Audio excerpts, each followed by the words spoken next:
What up? Mobile Marsh Pod. Weekend after championship game that, um, inarguable, the best SimWorld Hoops game of all time. When you look at all the factors that go into it, from the fact that it was a championship game, goes to overtime, an incredible 11-point comeback in the last 2 minutes, minute and a half.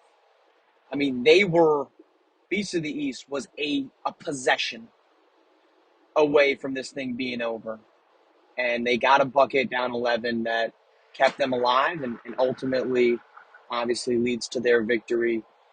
Let's dive in. Let's start on the losers. Let's start with Southeast Select. The biggest question mark is the decision by head coach Lee to not bring Gabe Pope back into the game. He subs out at about 1:10, I think it was, for Terrell Pearson. They're up by 6 at the time, and they don't score another point. Now, obviously, that run was already about 5-0, but they do not score another point with Terrell Pearson on the floor until about 2 minutes into overtime when they were down by 5. And look, I'm not here to bash anybody, okay? But that decision is absolutely, without a doubt, a massive shadow on all of this.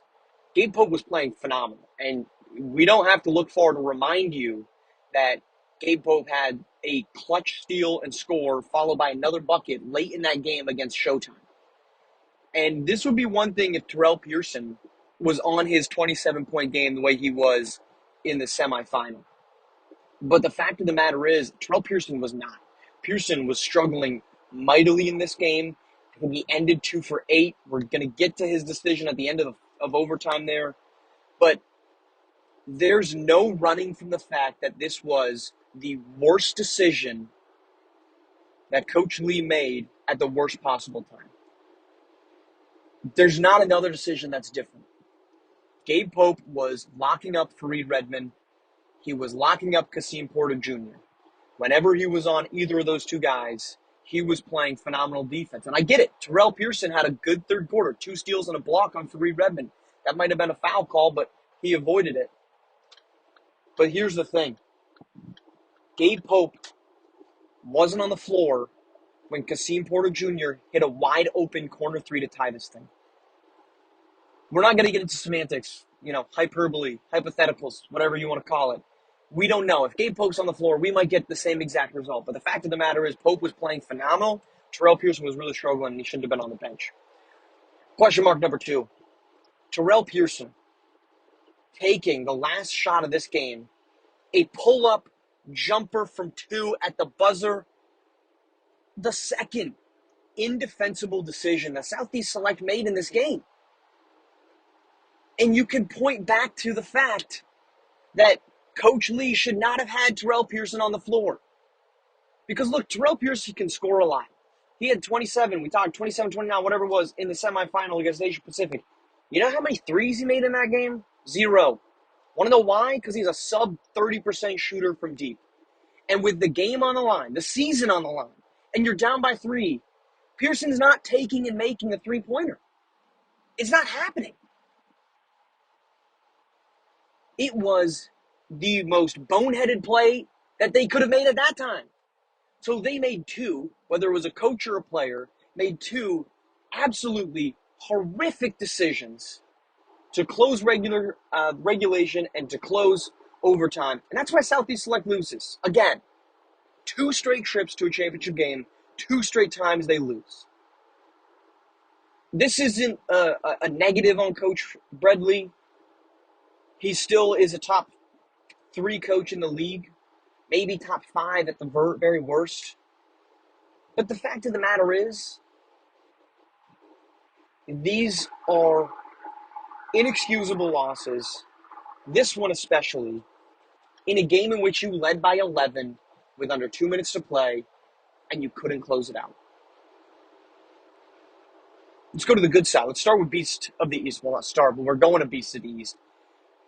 Hats off to him. Look, I said it before. I didn't think that Beast of the East could win a championship game. I was wrong.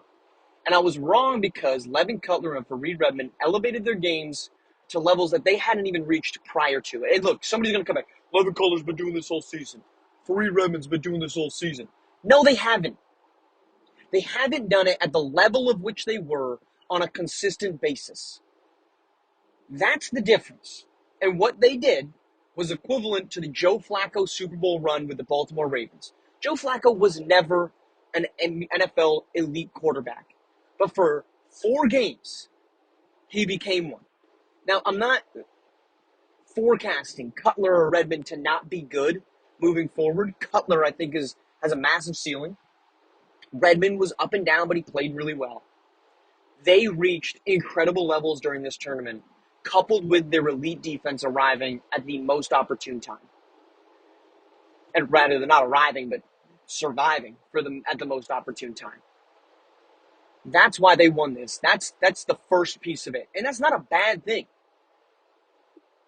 We shouldn't be surprised that BC East won because, 1, they had the best defense, and 2, this was a top 4 team in their conference that everything was separated by a game and a half. So yeah, Rocky Mountain doesn't advance, but they weren't that much worse than Rocky Mountain in a win-loss standpoint.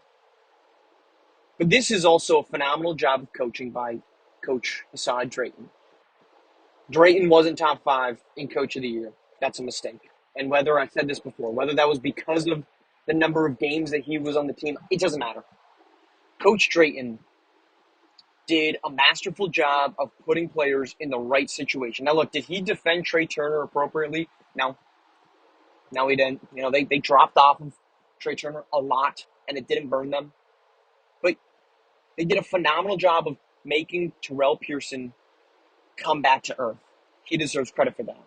Did a phenomenal job of taking advantage of Levin Cutler and saying, hey, when Keandre Baldridge isn't on the floor, we're going to work on Warnick. And that's where this rally started.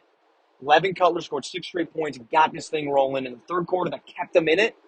And then late in that fourth, just being the presence out there. When Baldridge wasn't there, Drayton did a phenomenal job of force-feeding the ball inside to Levin Cutler and kept that offense going, kept the quick shots flowing, pick and roll, getting Fareed Redmond downhill. These were things they weren't doing for the first 3 quarters of that game as they were struggling, and even for parts of the fourth. But Drayton did a phenomenal job of putting this team in the position to win. Altogether, they were the best team. Now, there's no asterisk on this title because I don't believe in those in general, but you give them credit for the rally they had. But for 30 minutes, this was not the best team in SimWorld Hoops. Suddenly, for the last 7, they were, including our last 6, including overtime. And that's because of the coaching of Coach Drayton and the ability and the rising to the occasion of Fareed Redmond and Levin Cutler. Again, I'm not saying either of those guys cannot be good in the future. But at this exact moment in time, neither of them had proven to be that. For 4 games, they were. Congratulations to Beast of the East. It's always harder at the top of the mountain. Southeast Select has to look inward and ask a lot of questions because they're losing their best player and the guy that got them there. And they're coming off the sting of back-to-back championship game losses. Long runway ahead, short off season ahead. We'll dive into it. All the things coming up in the near future. But congratulations to Beast of the East. We'll see you when we see you, man.